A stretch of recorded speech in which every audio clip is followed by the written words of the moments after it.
आज की हमारी कहानी का शीर्षक है स्वर्ग का हकदार कौन। मरने के बाद स्वर्ग के द्वार पर 4 व्यक्ति खड़े थे। इन 4 व्यक्तियों में पहला राजा था, दूसरा एक व्यापारी था, तीसरा पंडित और चौथा एक आम आदमी जो कि पृथ्वी पर मजदूरी का काम किया करता था, वो था। किसी को भी यह पता नहीं था कि कौन स्वर्ग के अंदर प्रवेश कर पाएगा और कौन वहीं से वापस लौटा दिया जाएगा। सब स्वर्ग का दरवाजा खुलने की राह देख रहे थे और आपस में बातें कर रहे थे। जैसा कि राजा को मरने से पहले से ही ये आदत थी कि अपनी बात सबसे पहले और सबसे ऊपर कही जाए, तो राजा ने कहा, मैं बहुत प्रख्यात राजा हूं।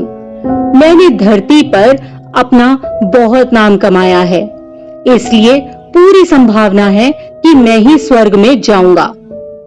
फिर व्यापारी ने अपनी बात सामने रखी और वह बोला, मैंने धरती पर खूब धन कमाया और उस धन से मैंने सैकड़ों लोगों की मदद की, इसलिए स्वर्ग का असली हकदार मैं ही हूं।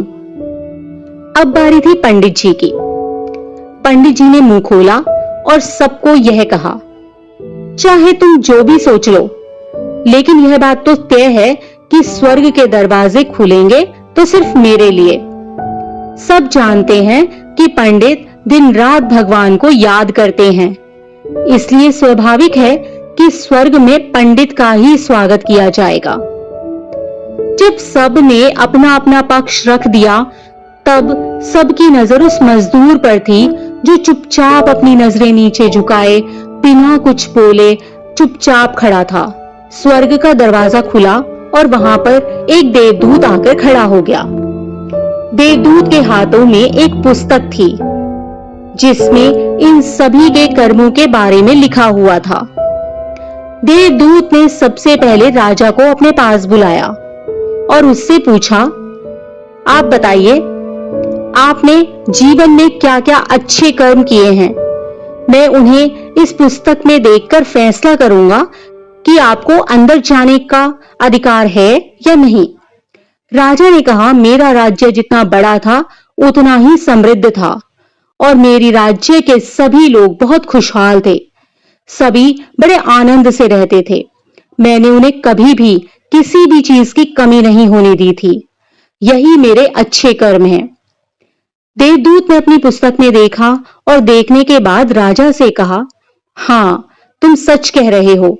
तुमने अपने राज्य की प्रजा को बहुत सुखी रखा था, लेकिन तुमने अपने राज्य की सीमा को बढ़ाने के लिए जितने युद्ध किए थे, उन युद्ध की वजह से हजारों सैनिकों ने अपनी जान गंवा दी थी और उन हजारों सैनिकों के परिवार के दुख का कारण तुम बने थे, इसलिए तुम स्वर्ग नहीं जा सकते।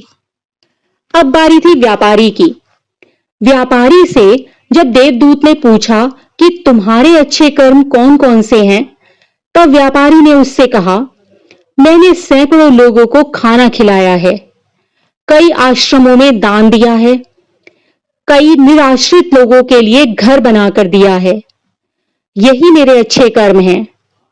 देवदूत ने फिर से अपनी पुस्तक को ध्यान से देखा और देखने के बाद व्यापारी से कहा, तुम्हारा कहना भी ठीक है कि तुमने बहुत दान धर्म किया है, लेकिन यह दान धर्म तुमने जिन पैसों से किया है, उन पैसों को कमाने के लिए तुमने न जाने कितने झूठ बोले हैं, कितनी हेराफेरियां की हैं और कितनी मिलावटें की हैं, इसलिए तुम भी स्वर्ग में नहीं आ सकते।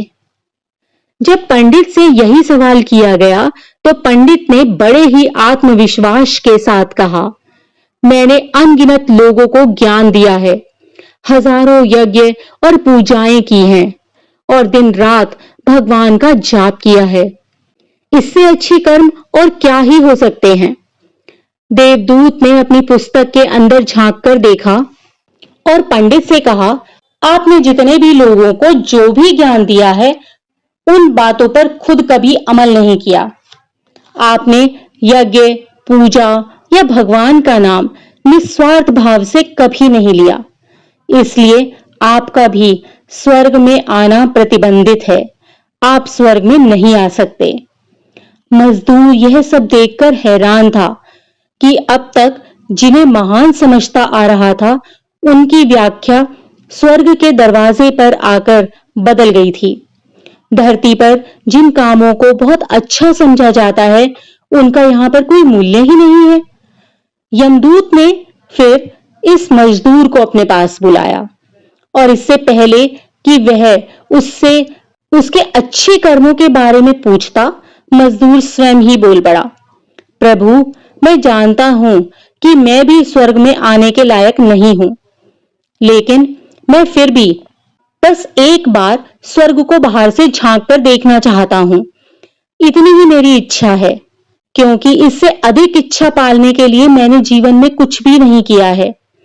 मैं पूरा दिन मेहनत करता और जो भी पैसे कमाता उन्हें अपने परिवार के पालन पोषण में ही खर्च कर देता था। दान धर्म के लिए तो मेरे पास कुछ बचता ही नहीं था। लोगों का भला और सेवा मैं क्या ही करता, क्योंकि काम के बाद जो भी थोड़ा बहुत समय मुझे मिलता था, उसको मैं अपने ही बूढ़े माँ बाप की सेवा में बिता देता था। और यह सब करने के बाद मैं कभी कभी मंदिर भी चला जाता और भगवान से जैसा भी तूने मुझे दिया है उस जीवन के लिए धन्यवाद कहता। देवदूत ने अपनी पुस्तक को बड़े ध्यान से देखा और थोड़ी देर देखता ही रहा। फिर उसने मजदूर से पूछा, अच्छा, ठीक से याद करो और बताओ, क्या तुमने कभी कोई भी अच्छा काम नहीं किया? मजदूर ने थोड़ी देर और सोचा और वह बोला, हाँ, मुझे थोड़ा थोड़ा याद आया। एक बार मैं बहुत भूखा था और मैं खाने के लिए बैठा ही था कि एक बहुत ही कमजोर सा कुत्ता जो ठीक से चल भी नहीं पा रहा था, वह मेरे पास आया और मेरे खाने को बड़ी हसरत से देखने लगा। तब मैंने अपनी रोटी उसे खिला दी थी और उस दिन मैं खुद भूखा ही सो गया था। मजदूर की बात सुनने के बाद देवदूत मुस्कुराया और मजदूर को बड़े सम्मान से स्वर्ग के अंदर ले गया। दोस्तों, अच्छे कर्म लोभ, मोह माया इन सब भाव में आकर नहीं किए जाते और ना ही उन्हें अच्छे कर्मों की श्रेणी में गिना जाता है। निस्वार्थ भाव से किया गया एक अच्छा काम भी आपके पूरे जीवन के पाप धोने की शक्ति रखता है। इसलिए जब भी मौका मिले, निस्वार्थ भाव से और अच्छे मन से हमें अच्छे कर्म करते रहने चाहिए। इसी प्रकार की अन्य व्रत एवं पौराणिक कथा कहानियों के लिए हमारे चैनल को सब्सक्राइब और शेयर करें, ताकि आप भी दूसरों तक इन्हें पहुंचाकर धर्म लाभ प्राप्त कर सकें।